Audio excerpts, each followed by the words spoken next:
GeM पर जब हमें कॉशन मनी पे करनी होती है तो उस पे करने की प्रोसेस तो बहुत ही छोटी और सिंपल सी होती है। लेकिन जब यही मनी हमें रिफंड करवानी होती है तो उसके लिए हमें एक बड़ी प्रोसेस से होके गुजरना पड़ता है।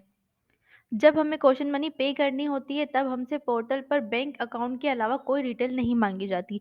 लेकिन जब हम इसी मनी को रिफंड करने की प्रोसेस करते हैं तो वहाँ हमसे कुछ ज़्यादा डिटेल्स मांगी जाती है, जिसके बारे में अभी हम बात करेंगे। जो कॉशन मनी होती है वो दो कंडीशन में हमें रिफंड करवानी होती है। पहले तो ये कि जितनी हमें कॉशन मनी पे करनी थी उससे अगर हम ज़्यादा कर चुके हैं, यानी एक्सेस मनी हो गई है हमारी वहाँ पे, तो जितनी हमें वहाँ रखनी है उतनी हम रख के बाकी जितनी हमारी एक्सेस हो गई है हम उसे वापस रिफंड कर लें। और दूसरा कंडीशन ये होती है कि अगर हमें अपना अकाउंट क्लोज करना है तो हम अपनी मनी को रिफंड करवा सकते हैं। एक्सेस मनी को अगर हम रिफंड करवाना चाहते हैं तो उसके लिए हमें एक छोटी सी प्रोसेस करनी होती है। जहाँ से हम मनी पे करते हैं वहीं पर एक हमें ऑप्शन दिया होता है विड्रॉल एक्सेस फंड का। उस ऑप्शन पर क्लिक करके हम अपनी जो एक्सेस हो गई है मनी, हम उसे रिफंड कर सकते हैं। देखिए जैसे मैंने यहाँ एक स्क्रीनशॉट डाला है, यहाँ पर मुझे सिर्फ 5,000 रुपये मनी पे करनी थी लेकिन मुझसे 10,000 हो गई थी। तो अब ये जो 5,000 हमारी एक्सेस हो चुकी है, हम इसे वापस रिफंड कर सकते हैं यहाँ विड्रॉल एक्सेस रिफंड पर क्लिक करके। अब बात करते हैं कि अगर हमें अपना जो अकाउंट है वो क्लोज करना है और जितनी भी मेरी जो मैंने सिक्योरिटी डिपॉजिट दी है वो सारी की सारी मुझे वापस मिल जाए ऐसे के ऐसे, और मेरा जो अकाउंट है वो क्लोज हो जाए। तो सारी की सारी कॉशन मनी हमें तभी रिफंड मिलती है जबकि हमें अपना अकाउंट क्लोज करवाना होता है या क्लोज करना होता है। और ये अकाउंट हम खुद से क्लोज नहीं कर सकते। एक बार अगर हम अपने अकाउंट से कॉशन मनी पे कर देते हैं और अपना कैटलॉग पब्लिश कर देते हैं तो वो अकाउंट हम खुद से डिलीट या क्लोज नहीं कर सकते हैं, वो हमें पोर्टल के द्वारा करवाना होता है। एंड जब हम अपना अकाउंट क्लोज़ करवाते हैं या हमारा अकाउंट क्लोज़ हो जाता है तो हमारी जो रिफ़ंड की ये जो कॉशन मनी है ये उस अकाउंट में रिफ़ंड होती है जो हमने पंजीकरण के समय रजिस्ट्रेशन के टाइम पे हमने जो अकाउंट प्राइमरी दिया था उस बैंक अकाउंट में ये जो मनी है वो रिफ़ंड हो जाती है। तो इस प्रोसेस को करने के लिए हमें क्या करना होगा? सबसे पहले हमें जेम के हेल्प डेस्क पर कॉल करना होगा और वहाँ हमें बोलना होगा कि हमें अपना अकाउंट क्लोज करवाना है।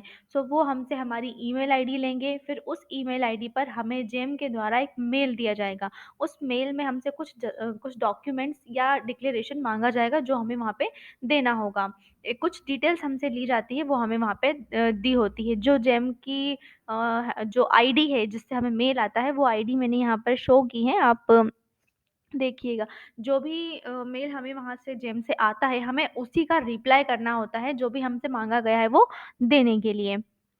अब बात ये आती है कि जेम हमें जब मेल करता है तो उसमें हमसे क्या-क्या डॉक्यूमेंट्स और क्या-क्या डिटेल्स माँगता है। तो सबसे पहले हमें अपने अकाउंट की यूज़र आईडी और पासवर्ड देने होते हैं। फिर हमें एक डिक्लेरेशन के लिए एक एप्लीकेशन देनी होती है जिसमें हमें ये कहना होता है कि हमें अपना अकाउंट क्लोज़ करना है और अब अगले 1 साल तक हम इस पैन नंबर से जेम पर कोई रजिस्ट्रेशन नहीं करेंगे। इसके बाद हमें अपना जो बैंक अकाउंट है, जो हमने जेम के रजिस्ट्रेशन में जो प्राइमरी बैंक अकाउंट हमने दिया था, हमें उसका स्क्रीनशॉट देना होता है और जो भी कैटलॉग प्रोडक्ट या सर्विस का हमने पब्लिश किया है उसका एक स्क्रीनशॉट हमें उसमें मेल में रिप्लाई के लिए देना होता है।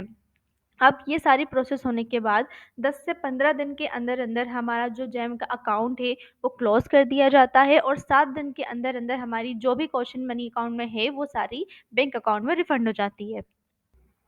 लेकिन इसमें एक ये इम्पॉर्टेंट बात है कि अगर हम अपने अकाउंट में अगर हमने कॉशन मनी पे की है और हमने अपना कैटलॉग पब्लिश कर दिया है और उसके बाद अगर हम अपना अकाउंट क्लोज करवाते हैं तो हम इसी पैन नंबर से कम अगले 1 साल तक वापस से जेम पर रजिस्ट्रेशन नहीं कर सकते हैं। अगर हमें दोबारा रजिस्ट्रेशन करना है तो हमें किसी और पेन का यूज़ करना होगा या फिर हमें 1 साल के लिए रुकना होगा। 1 साल से पहले हम दोबारा इसी पेन से रजिस्ट्रेशन नहीं कर सकते। हाँ, अगर हमने कोई अकाउंट क्रिएट किया है, उसमें हमने कॉशन मनी पे नहीं की है, हमने अपने कैटलॉग नहीं बनाए हैं, तो ही हम उस अकाउंट को क्लोज़ करके दोबारा से एट अ टाइम हम उस अकाउंट को क्रिएट कर सकते हैं नया।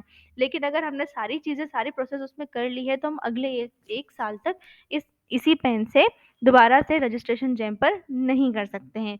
ये थी कॉशन मनी को रिफंड करने की प्रोसेस। इसके अलावा कॉशन मनी से जुड़ी कोई भी इन्फॉर्मेशन या जेम से जुड़ी कोई भी इन्फॉर्मेशन आप हमसे चाहते हैं तो आप हमसे कॉन्टैक्ट कर सकते हैं। Thank you.